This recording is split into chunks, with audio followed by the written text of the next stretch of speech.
ಅಂದು ಹಿರಿಯ ಸಚಿವರ ಪಟ್ಟಿಗೆ ಹೈಕಮಾಂಡ್ ತೀವ್ರ ವಿರೋಧವನ್ನು ವ್ಯಕ್ತಪಡಿಸಿತ್ತು. ಫಸ್ಟ್ ಟೈಮ್ ಕ್ಯಾಬಿನೆಟ್ ಎಕ್ಸ್ಪಾನ್ಷನ್ ಯಾಕೆ ಆಗಿಲ್ಲ ಅಂದ್ರೆ ಈ ಪಟ್ಟಿ ಸರಿ ಇಲ್ಲ, ಹೊಸಬ್ರ ಹೆಸರುಗಳು ಎಷ್ಟಿದೆ ಅಂತ ಅಸಮಾಧಾನವನ್ನು ರಾಹುಲ್ ಗಾಂಧಿ ವ್ಯಕ್ತಪಡಿಸಿದ್ರು ಅಂತ. ಈಗ 11 ಮಾಜಿ ಸಚಿವರ ಹೆಸರನ್ನ ಫಿಲ್ಟರ್ ಮಾಡೋದಕ್ಕೆ ಹೈಕಮಾಂಡ್ ಕೇಳಿತ್ತು. ಅದರ ಪ್ರಕಾರ 11 ಮಾಜಿ ಸಚಿವರ ಪಟ್ಟಿಯಲ್ಲಿ 8 ಜನ ಸೇಫ್ ಆದರೆ 3 ಜನ ಕ್ಯಾಬಿನೆಟ್ನಲ್ಲಿ ಅವಕಾಶ ಪಡೆಯೋದಕ್ಕೆ ವಂಚಿತರಾಗ್ತಾರೆ ಅನ್ನೋದು ಗೊತ್ತಾಗ್ತಾ ಇದೆ. ಹೊಸದಾಗಿ ಓರ್ವ ಮಾಜಿ ಸಚಿವರ ಹೆಸರು ಪಟ್ಟಿಗೆ ಸೇರ್ಪಡೆ ಆಗಬಹುದು. 11ರ ಪಟ್ಟಿಯಲ್ಲಿ ಹೊರಬಿದ್ದವರು ಯಾರು ಅನ್ನೋದರ ಡೀಟೇಲ್ಸ್ ಅನ್ನು ಹೇಳ್ತೀವಿ. ಪಬ್ಲಿಕ್ ಟಿವಿಯಲ್ಲಿ ಮಾಜಿ ಸಚಿವರ ಎಕ್ಸಿಟ್ ಮತ್ತು ಎಂಟ್ರಿಯ ಎಕ್ಸ್ಕ್ಲೂಸಿವ್ ಡೀಟೇಲ್ಸ್ ಅನ್ನು ಹೇಳ್ತಾ ಇದೀವಿ. ಸೇಫ್ ಆದ 8 ಜನ ಮಾಜಿ ಸಚಿವರು ಯಾರು?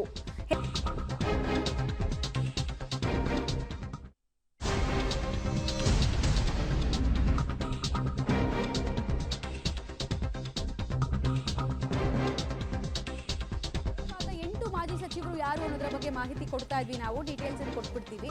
ಪ್ರಮುಖವಾಗಿ ತುಂಬಾ ಜನ ಹಿರಿಯರು ಹೇಳ್ತಾ ಇದ್ರು, ಅನುಭವಿಗಳಿಲ್ಲದೆ ಕ್ಯಾಬಿನೆಟ್ ರಚನೆ ಸಾಧ್ಯನೇ ಇಲ್ಲ. ಸೊ ನಮ್ಮ ಹೆಸರುಗಳು ತೆಗೆದುಹಾಕಕ್ಕೆ ಚಾನ್ಸೇ ಇಲ್ಲ ಅಂತ. ಯಾಕಂದ್ರೆ ಅನುಭವಕ್ಕೆ ಸರಿಸಾಟಿ ಇನ್ನೊಂದಿಲ್ಲ.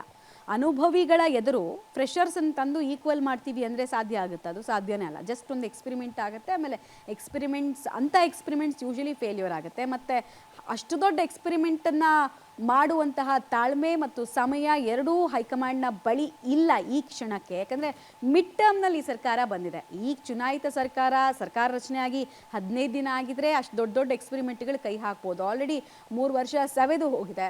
ಹೀಗಾಗಿ ಉಳಿದಿರುವಂತಹ 1.25 ವರ್ಷದಲ್ಲಿ ಹಿರಿಯರ ಅನುಭವವನ್ನು ಕೂಡ ದಾರಿ ಏರ್ಕೊಳ್ಬೇಕಾಗತ್ತೆ. ಸೊ ಮಾಜಿ ಸಚಿವರನ್ನ ರೀಕನ್ಸಿಡರ್ ಮಾಡಲಾಗ್ತಾ ಇದೆ. ಲಕ್ಷ್ಮೀ ಹೆಬ್ಬಾಳ್ಕರ್ ಲಿಂಗಾಯತ ಸಮುದಾಯದ ನಾಯಕಿ, ಇವರ ಹೆಸರು ಮತ್ತೆ ರೀಕನ್ಸಿಡರ್ ಆಗಬಹುದು ಅಂತ ಹೇಳಲಾಗ್ತಾ ಇದೆ. ಶಿವಾನಂದ ಪಾಟೀಲ್, ನಾವು ಈ ಲಿಸ್ಟನ್ನು ಆಲ್ರೆಡಿ ಕೊಟ್ವಿ. ಇದರಲ್ಲಿ ಯಾರು ಇನ್ನೂ ಮತ್ತೆ ರೀ ಎಂಟ್ರಿ ಪಡಿಬಹುದು ಅನ್ನೋದಕ್ಕೆ ಈ ಲಿಸ್ಟ್ ಬಗ್ಗೆ ಡೀಟೇಲ್ಸ್ ಈಗಾಗಲೇ ಕೊಟ್ಟಿದ್ದೀವಿ ನಾವು. ಶಿವಾನಂದ ಪಾಟೀಲು, ಲಕ್ಷ್ಮೀ ಹೆಬ್ಬಾಳ್ಕರು, ಎಸ್ ಮಲ್ಲಿಕಾರ್ಜುನ್, ಮಧ್ಯ ಕರ್ನಾಟಕ ಭಾಗದ ಪ್ರಭಾವಿ ನಾಯಕರು, ಮತ್ತು ಲಿಂಗಾಯತ ಫ್ಯಾಕ್ಟ್ರನ್ನು ಅಲ್ಲಿ ಬ್ಯಾಲೆನ್ಸ್ ಔಟ್ ಮಾಡಬೇಕಂದ್ರೆ ಇವ್ರ ಹೆಸರು ಇಂಪಾರ್ಟೆಂಟು.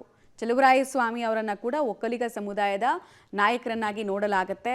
ಮಂಡ್ಯ ಭಾಗದಲ್ಲಿ HD ಕುಮಾರಸ್ವಾಮಿ ಅವರ ಪಾಪ್ಯುಲಾರಿಟಿಗೆ ಟಕ್ಕರ್ ಕೊಡೋ ನಿಟ್ಟಿನಲ್ಲಿ ನಾಯಕರ ಹೆಸರನ್ನು ಉಳಿಸ್ಕೊಳ್ಬೇಕು.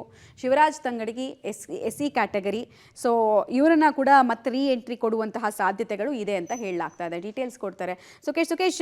8 ಜನ ಮಾಜಿ ಸಚಿವರಿಗೆ ರೀ ಎಂಟ್ರಿ ಸಿಗಬಹುದು ಅನ್ನೋ ನಿರೀಕ್ಷೆ ಯಾವ ಕಾರಣಕ್ಕೆ ಸಿಗಬಹುದು ಒಂದು, ಮತ್ತು ಇವರನ್ನು ಸೇಫ್ ಮಾಡಿದ್ಯಾರು ಅಂತ?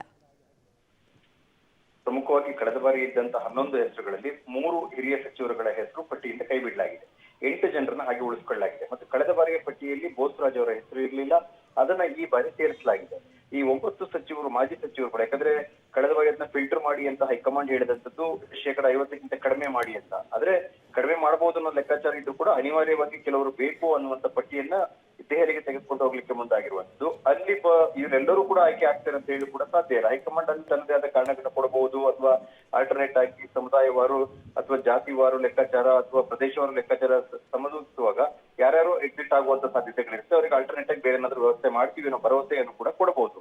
ಅದಕ್ಕೆ ಸದ್ಯಕ್ಕೆ ಇರುವಂತಹ ಹೆಸರುಗಳಲ್ಲಿ ಸಂಪುಟವನ್ನ ಸರಿದೂಗಿಸುವ, ಹಿರಿತನವನ್ನ ಸರಿದೂಗಿಸಬಹುದಾದಂತಹ ಹೆಸರುಗಳು ಅನ್ನೋ ಕಾರಣಕ್ಕೆ ಇನ್ಯಾವುದೋ ಒಂದು ಹೆಸರನ್ನ ಅನಿವಾರ್ಯವಾಗಿ ತೆಗೆದುಕೊಂಡು ಹೋಗುವಂಥದ್ದು, ಅಥವಾ ಮತ್ತೊಂದು ಹೆಸರನ್ನ ಅವರಿಗೆ ಅಲ್ಲಿ ಅವಕಾಶ ಆಗೋದು ಬೇಡ, ಅದ್ರ ಬದಲಿಗೆ ಇವರೇ ಬೆಟರ್ ಅನ್ನುವಂತ ಕಾರಣಕ್ಕಾಗಿ ಲಿಸ್ಟ್ ಹಾಕುವಂಥದ್ದು. ಈ ರೀತಿ ಬೇರೆ ಬೇರೆ ಕಾರಣಕ್ಕೆ ಲಿಸ್ಟ್ ರೆಡಿ ಆಗಿರುತ್ತೆ. ಒಂದೇ ಕಾರಣಕ್ಕಾಗಿ ಒಂದು ಲಿಸ್ಟ್ ರೆಡಿ ಆಗಿರಲ್ಲ. ಹಾಗಾಗಿ ಈ ಎಲ್ಲಾ ಕಾರಣಗಳ ಮುಂದಿಟ್ಕೊಂಡು ಹೆಸರುಗಳನ್ನ ತೆಗೆದುಕೊಂಡಾಗ ಇದಕ್ಕೆ ಎಷ್ಟರ ಮಟ್ಟಿಗೆ ಕಾಂಗ್ರೆಸ್ ಹೈಕಮಾಂಡ್ ಸಮ್ಮತಿಸುತ್ತೆ ಅನ್ನುವಂಥದ್ದು ಕೂಡ ಈಗಿರುವಂತ ಕುತೂಹಲ ಮಾತ್ರ. ರೈಟ್, ಧನ್ಯವಾದ ತಮ್ಮ ಮಾಹಿತಿಗಾಗಿ.